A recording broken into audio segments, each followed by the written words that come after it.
की योग्यता। आपका कौशल क्या है राधे?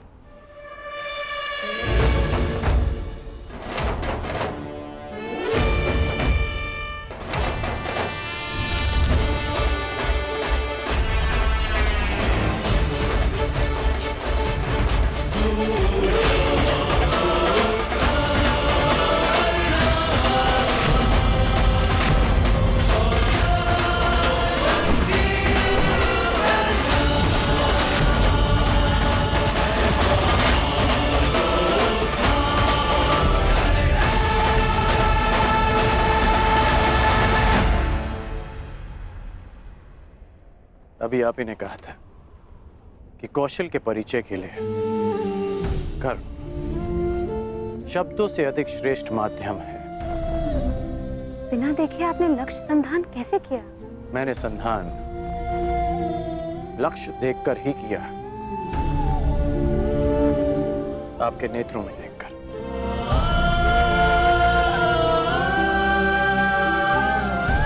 प्रणिपात राजकुमारी।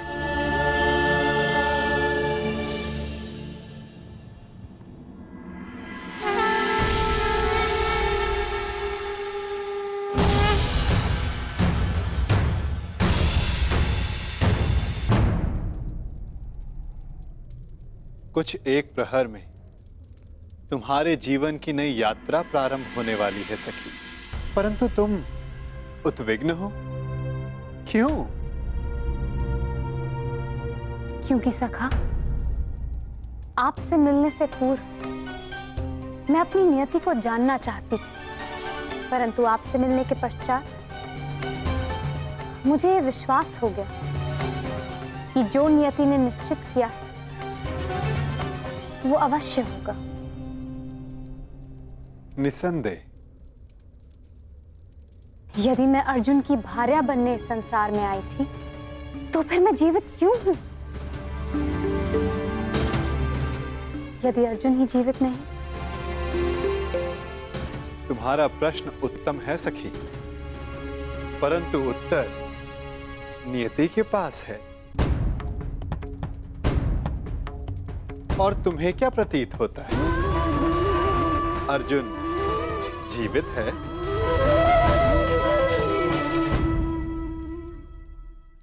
और तुम्हें क्या प्रतीत होता है? अर्जुन जीवित है?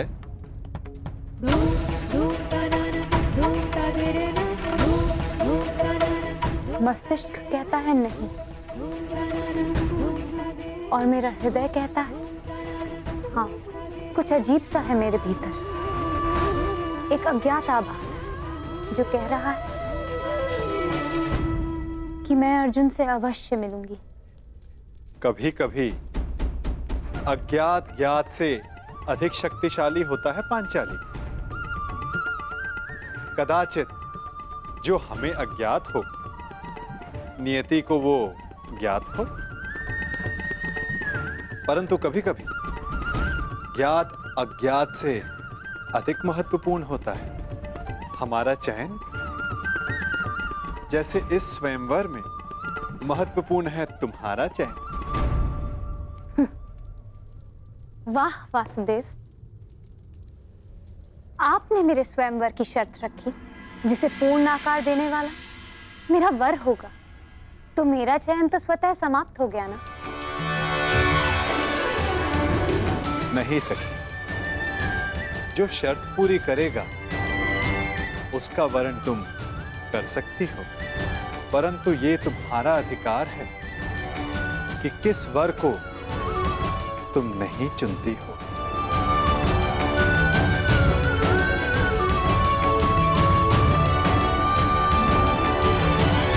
हस्तिनापुर युवराज दुर्योधन गांधार नरेश शकुनी के साथ हार रहे हैं।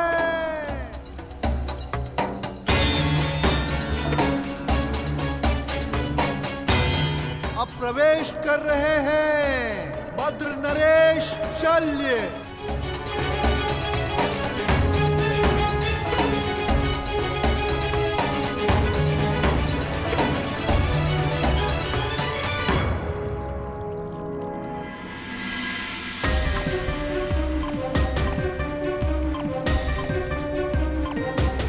मगध नरेश जरासंध।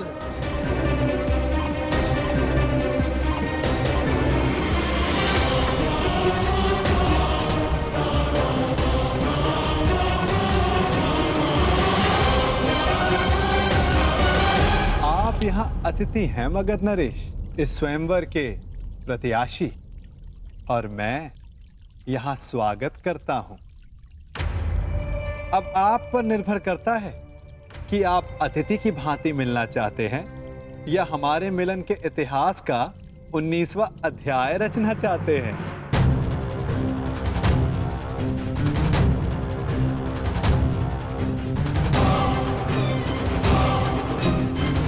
मगध नरेश, स्वागत है आपका।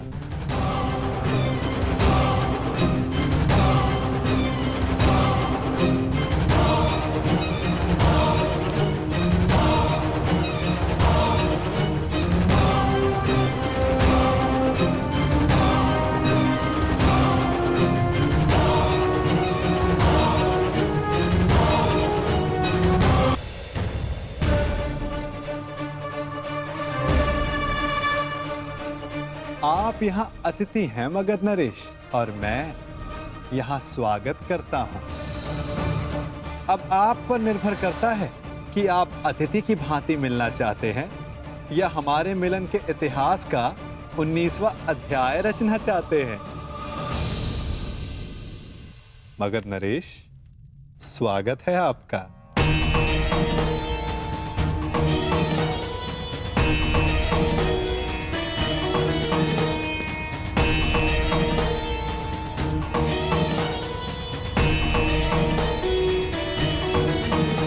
देख रहे हो मेरे होने वाले सम्राट, ये नटखट कैसे चटपट चटपट बोले जा रहा है?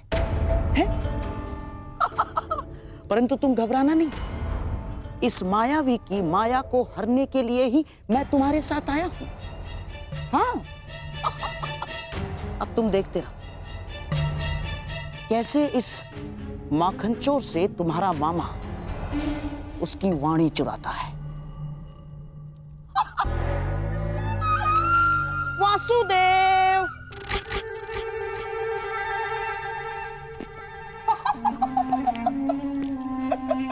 अरे गांधार नरेश, कैसे हैं आप? और ये क्या हाल बना लिया आपने अपना?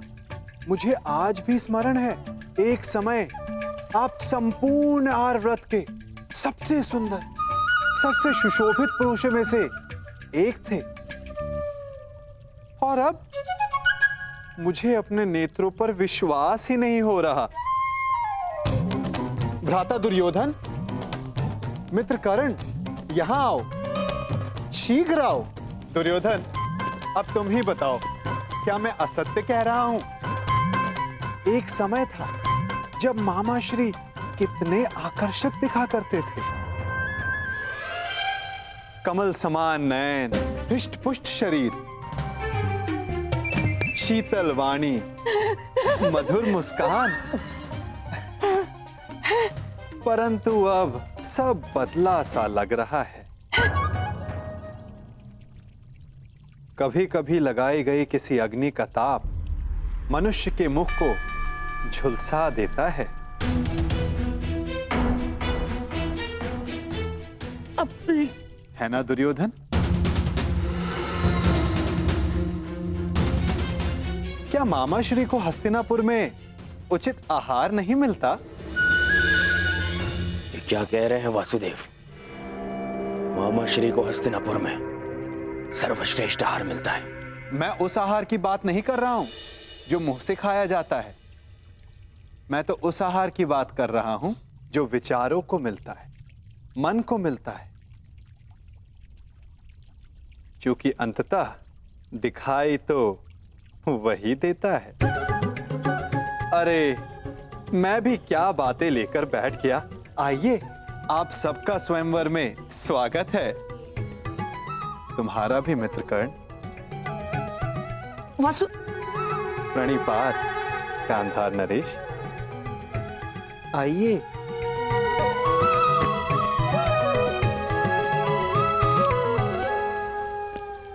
तुम मेरे साथ आओ राधे।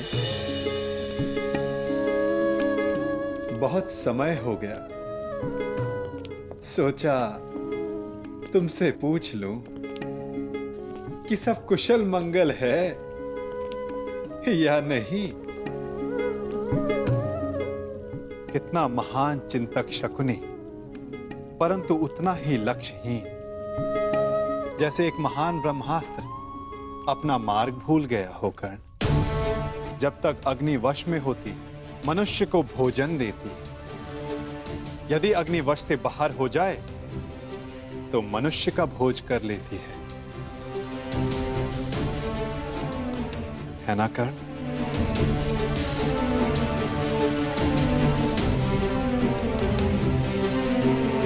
वासुदेव,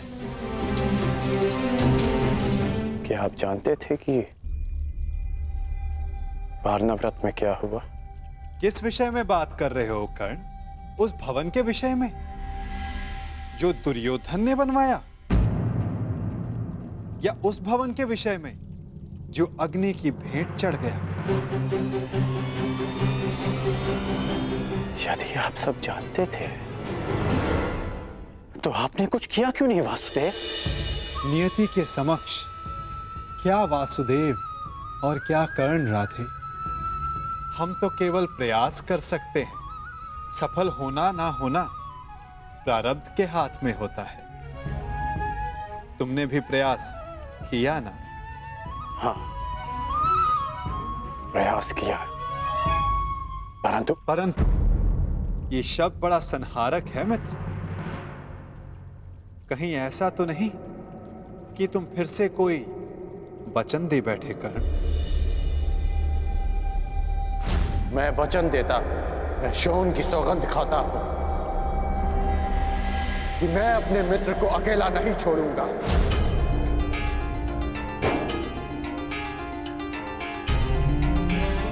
ओ कर्ण, मैंने कहा था कि वचन देते समय सावधान रहना, फिर भी दे बैठे क्यों? क्योंकि सबके पास वासुदेव जैसा मार्गदर्शक नहीं होता। कुछ लोगों के पास तो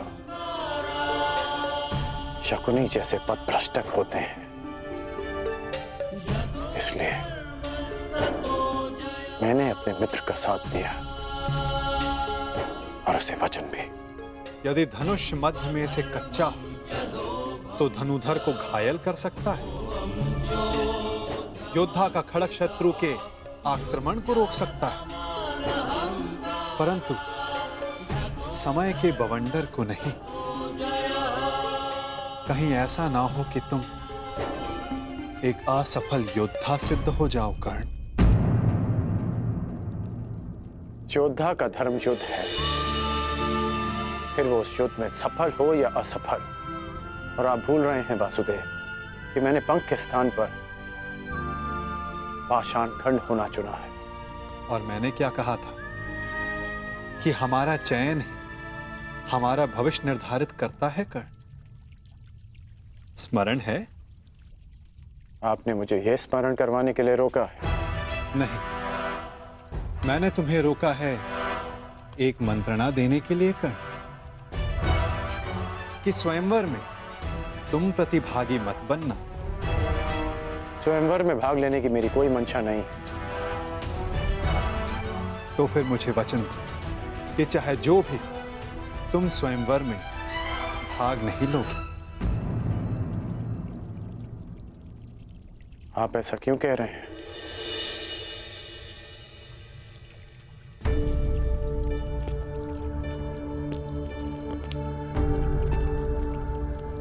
क्या आप नहीं चाहते कि मैं स्वयंवर में भाग लूं?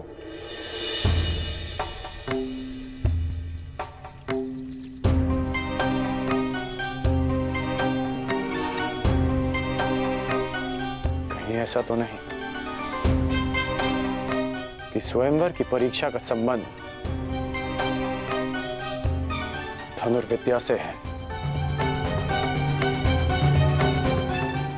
आपके मौन में आपकी सहमति दिख रही है वासुदेव।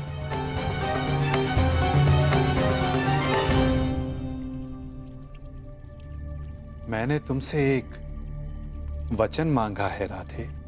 आप ही ने मुझे सिखाया है कि बिना सोचे समझे किसी को वचन नहीं देना चाहिए। मैं स्वयंवर में भाग नहीं लूंगा, परंतु तब तक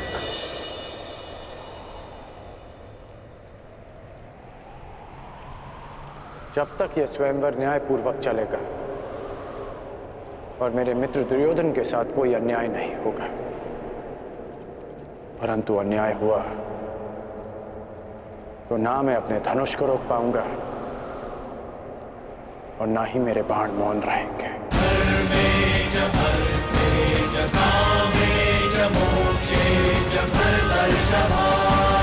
प्रणिपात वासुदेव।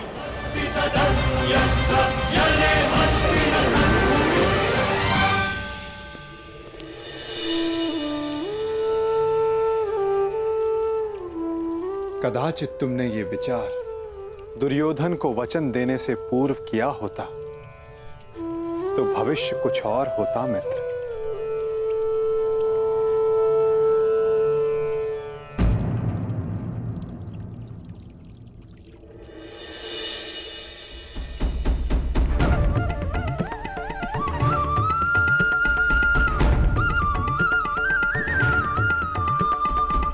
जो पहला ब्राह्मण तुम्हें मिले उसे ये दक्षिणा दे देना और कहना कि पांचाल राजभवन में एक बड़ा उत्सव हो रहा है। जाओ।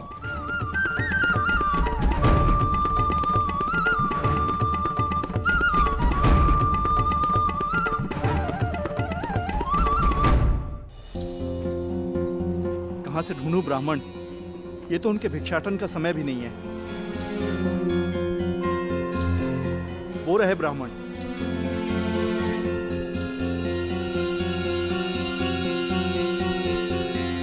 प्रणिपात ब्राह्मण देव। ये आपके लिए ब्राह्मण देव। एक संदेश भी है। राजमहल में एक बड़ा समारोह है और एक बड़ा भोज। अब पधारिएगा अवश्य। प्रणिपात।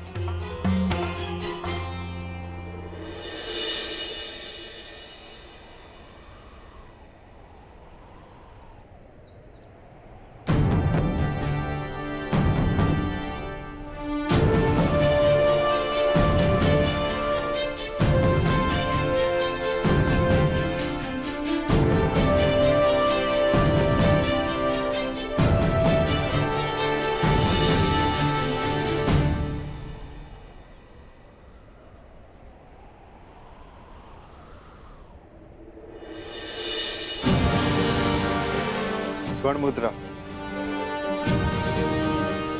हमारी आवश्यकता के अनुसार भिक्षा मिल गई अर्जुन।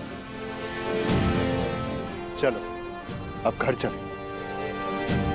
परंतु भ्राताश्री, मुझे लगता है कि हमें राजप्रसाद चलना चाहिए।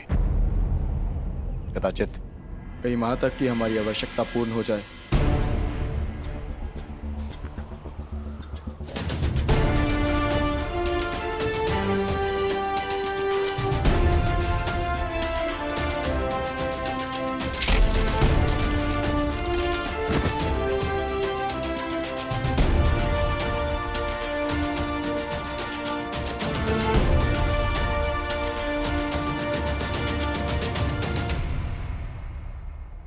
हाँ भ्राताश्री, कदाचित हमें वहां एक के स्थान पर 5 मुद्राएं मिल जाए।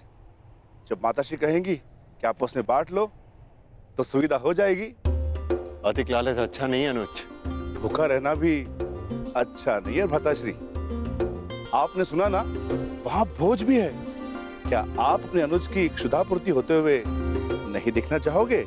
यदि ऐसा है तो चलो, तुम्हें भरपेट भोजन करते हुए देखना भी बहुत बड़ा सुख है मेरे लिए। हम राजप्रसाद चलेंगे।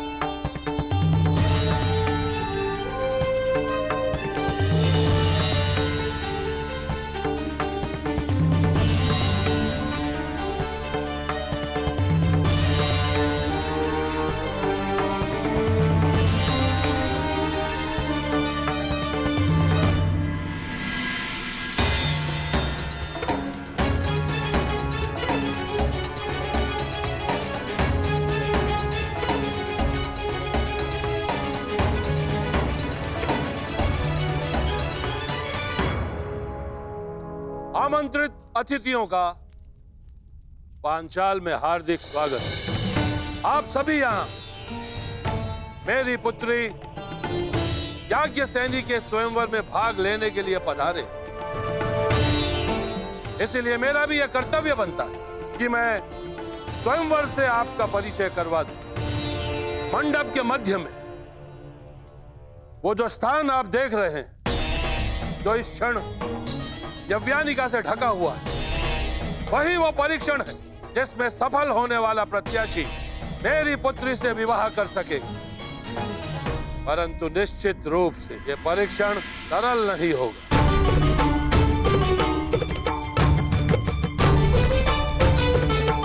अब अधिक विलंब ना करते हुए मैं उसे बुलाता हूं जो इस स्वयंवर की स्वयंवरा है, जो पंचतत्व अग्नि से जन्मी है, याज्ञसेनी पांचाल की राजकुमारी द्रौपदी।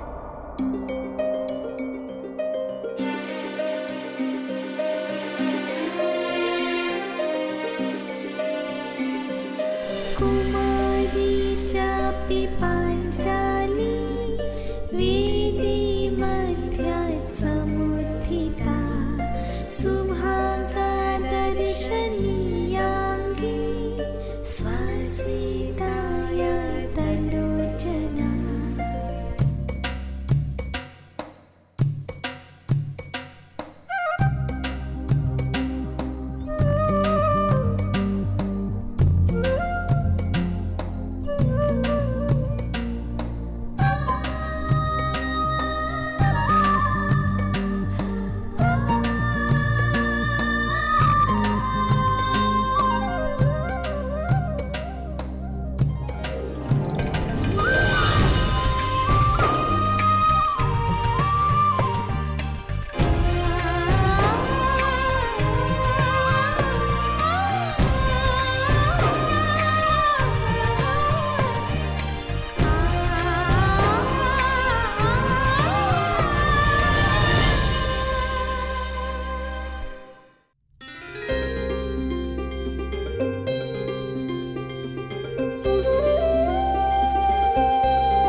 अब मैं वासुदेव कृष्ण से यह आग्रह करूंगा कि वो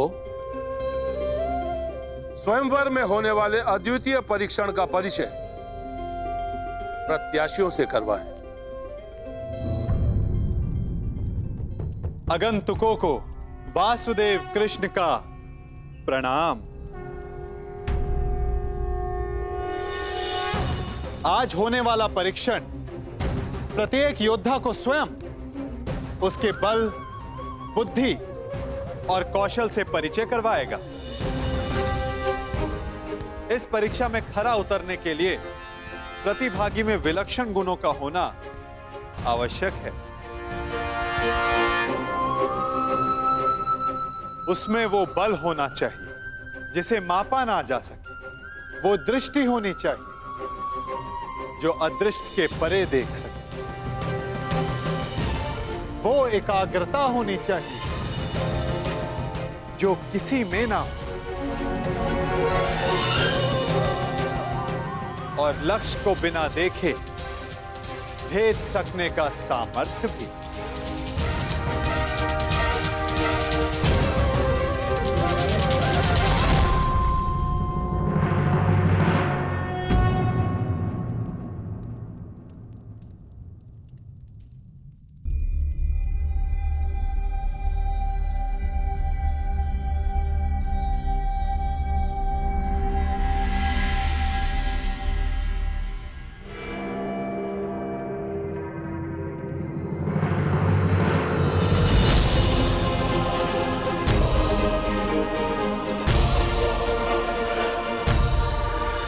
मुझे वचन दो कि चाहे जो भी हो, तुम स्वयंवर में भाग नहीं लोगे।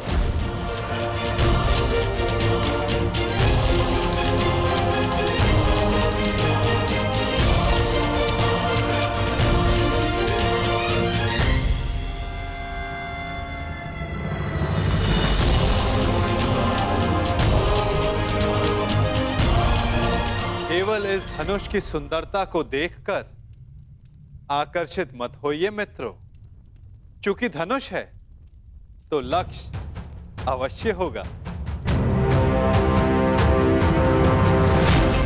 सोचिए, कहां होगा आपका लक्ष्य?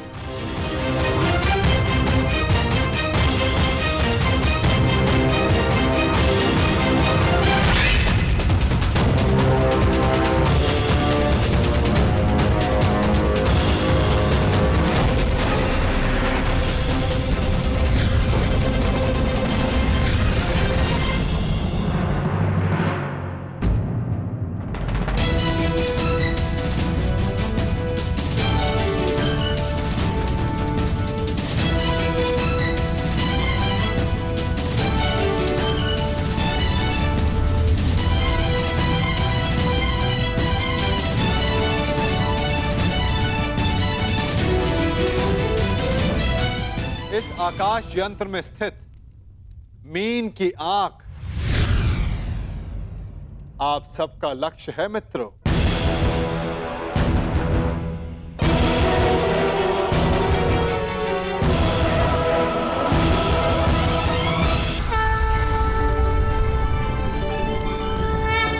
इस आकाश यंत्र में स्थित मीन की आंख आप सबका लक्ष्य है मित्रों।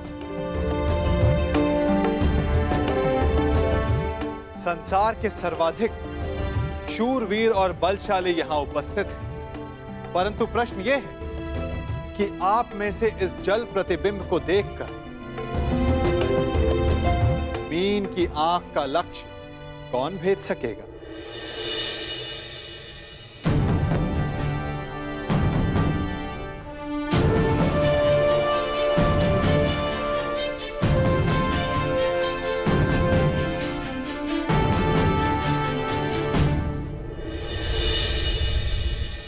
किसी भी मूल्य पर लक्ष्य भेदना है मित्र। मुझे विजय प्राप्त करनी है।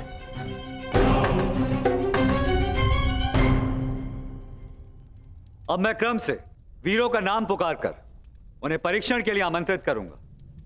सर्वप्रथम भद्रराज शल्य,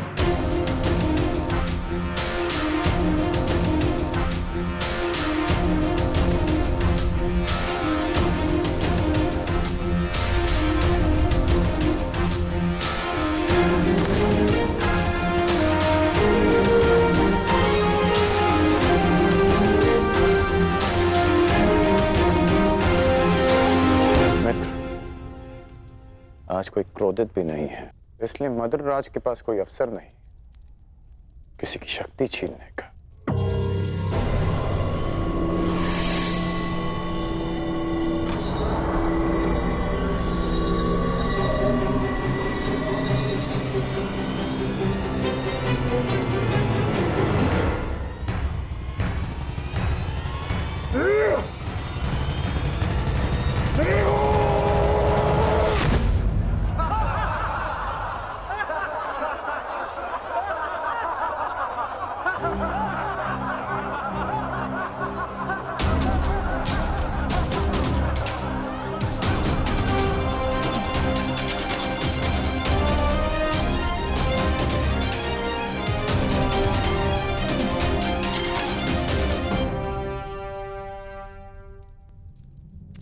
अगले प्रत्याशी काशीराज।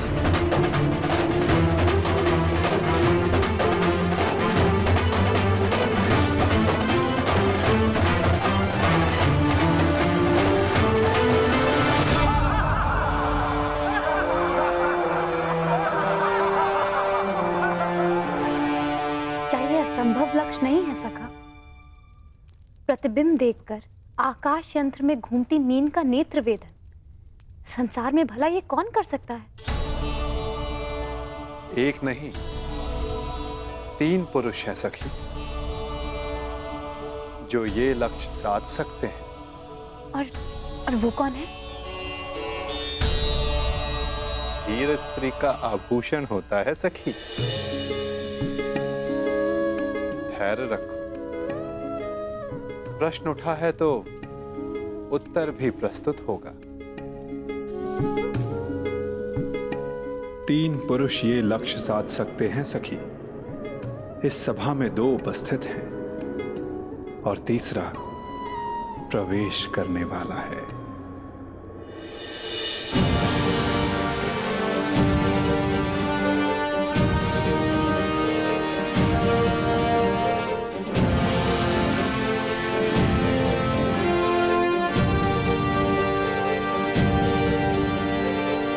अगले प्रत्याशी भगत नरेश, जरासंध।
चलिए सखा, कम से कम ये विश्वास तो हुआ कि ये धनुष उठाया जा सकता है। वैसे सखा, क्या अर्जुन भी ये धनुष उठा सकते हैं?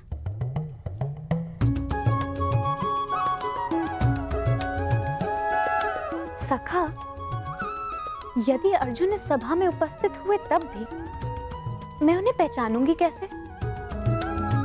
कैसे मुझे ये ज्ञात होगा कि वो यहाँ उपस्थित हैं?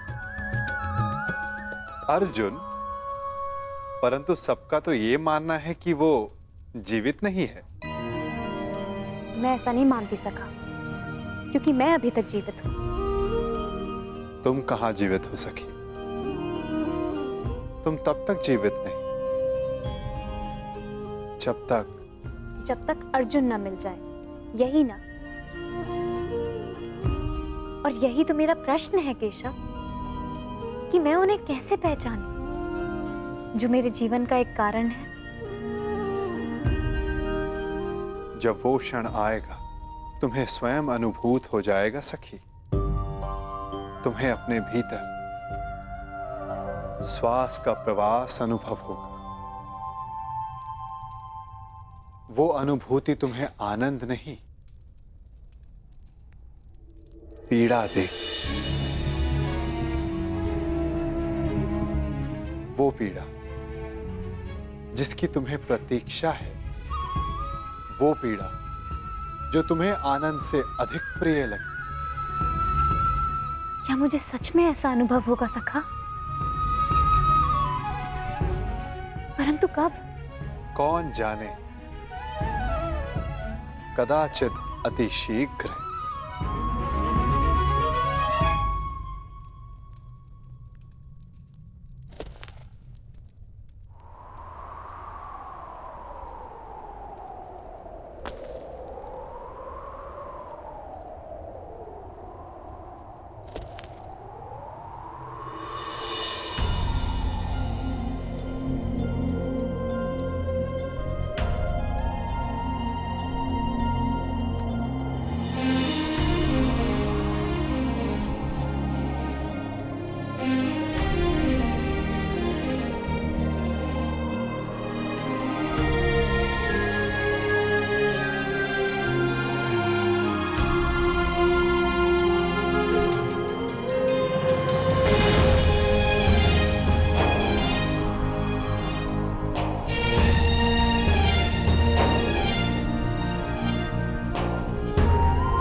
क्या हुआ? सखा, मैंने कुछ अनुभव किया।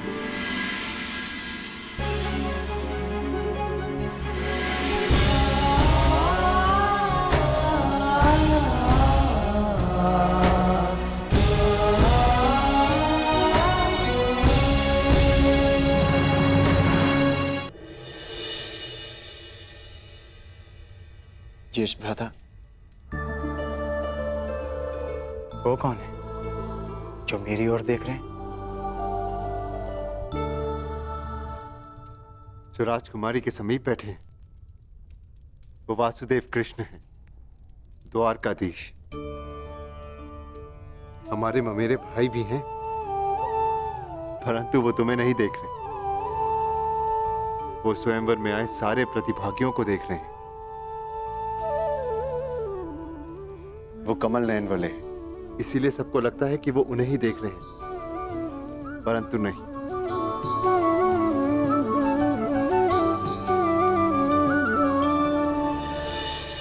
और अब मैं आमंत्रित करता हूं अंतिम प्रत्याशी,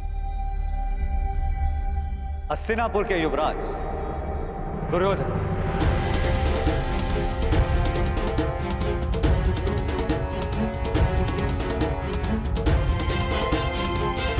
अंतिम?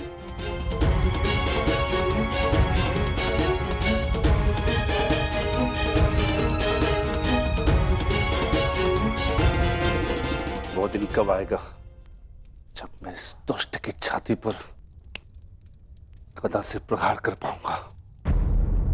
शांत, ये माता श्री की आज्ञा है, स्मरण रखना।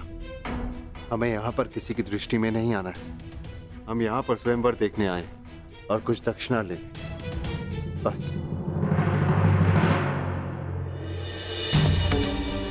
मित्र, मैं जानता हूं कि तुम ये धनुष उठा सकते हो,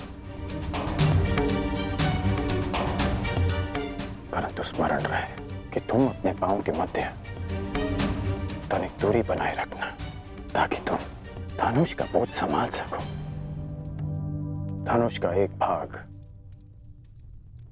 भूमि पर रखना, ताकि प्रत्यंचा चढ़ाते समय धनुष तुम्हारे हाथ से छूटे ना।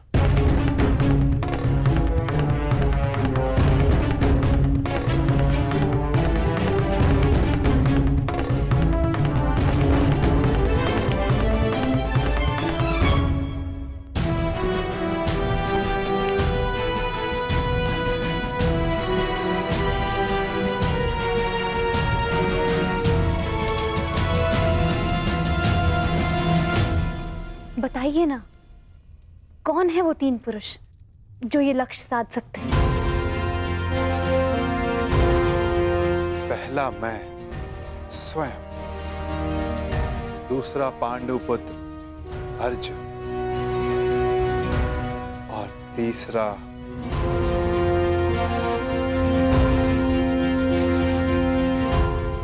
मैं राधेकर। मैंने संधान लक्ष्य देखकर ही किया, आपके नेत्रों में देखकर। कदाचित तीसरे वीर के लिए मैं आपका संकेत समझ गई हूं सखा।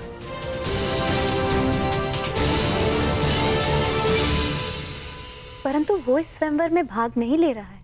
आशा यही है सखी, परंतु नियति क्या कहे कौन जाने।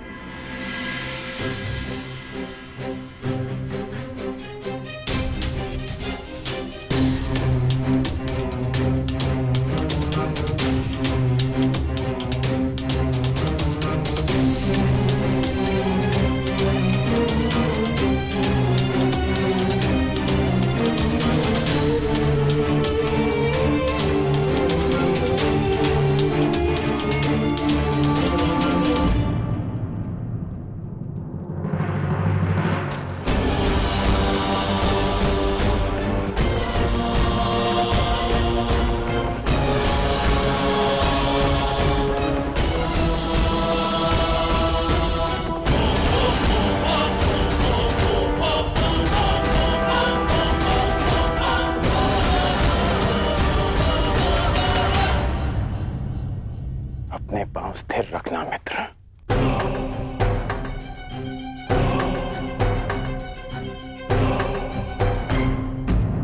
अब धनुष का एक भाग भूमि पर रखो।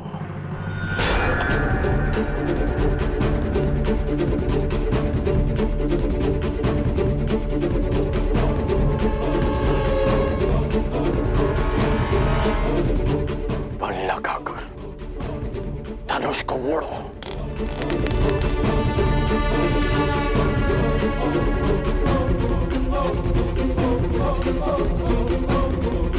धैर्य रखना मित्र, तभी प्रत्यंचा चढ़ा पाओगे। ये दुष्ट कहीं लक्ष्य साध ना ले। नहीं भ्राताश्री, उसकी पकड़ दुर्बल है और प्रत्यंचा तेलीय है। दुर्योधन के हाथ से फिसल जाएगी।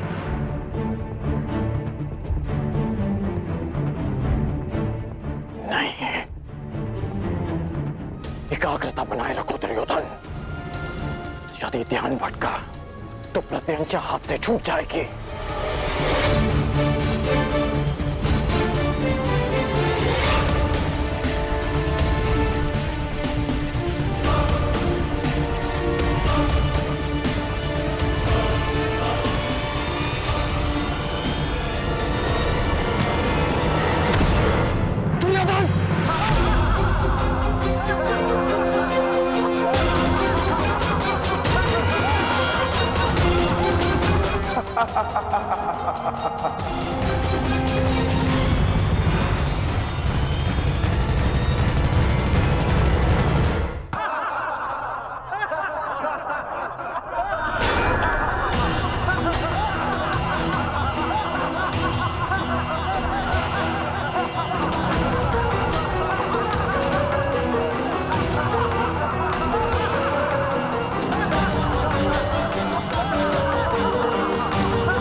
बस,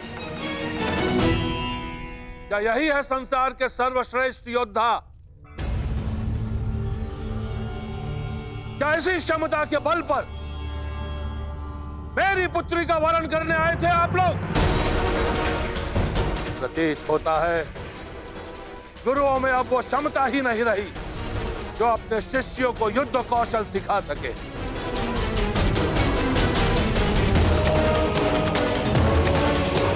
मेरी पुत्री का स्वयंवर अधूरा रह जाएगा, इस बात का दुख नहीं है मुझे। अभी तो खेद इस बात का है कि संसार के सर्वश्रेष्ठ योद्धाओं में से एक भी योद्धा ऐसा नहीं है जो इस परीक्षण में सफल हो सके। महाबली मानकर आप लोग अपने आप से छल कर रहे हो। चलिए पंचाल राज।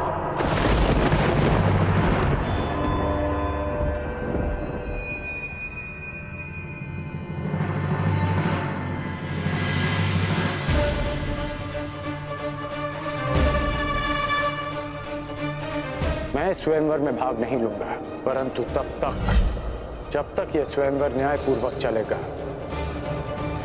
और मेरे मित्र दुर्योधन के साथ कोई अन्याय नहीं होगा। परंतु अन्याय हुआ तो ना मैं अपने धनुष को रोक पाऊंगा और ना ही मेरे बाण मौन रहेंगे।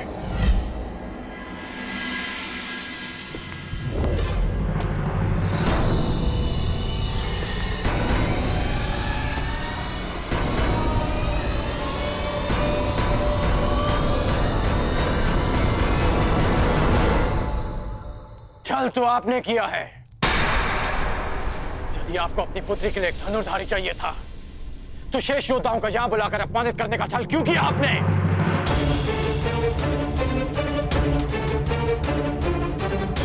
यदि बल, बुद्धि, दृष्टि, एकाग्रता और लक्ष्य पर प्रहार करने की क्षमता जांचनी थी तो केवल धनुर्विद्या का परीक्षण क्यों? खड़क युद्ध क्यों नहीं? गदा कौशल क्यों नहीं? आप वसुदेव कृष्ण के परीक्षण पर संदेह कर रहे हैं। आप इन पर पक्षपात का आरोप लगा रहे हैं भद्र पुरुष। हाँ,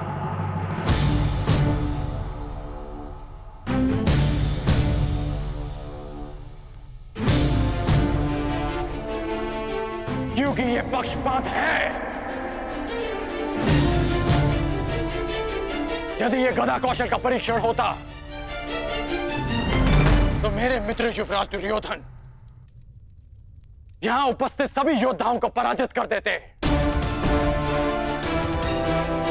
परंतु नहीं, आपने ये परीक्षण एक पक्षीय रखा और उस पर आप महान गुरुओं की शिक्षा दीक्षा का अपमान कर रहे हैं। तो पांचाल राज, आपको आपकी ललकार का उत्तर अवश्य मिलेगा। एक शिष्य अपने गुरु के मान के लिए आपकी ललकार स्वीकार करता है।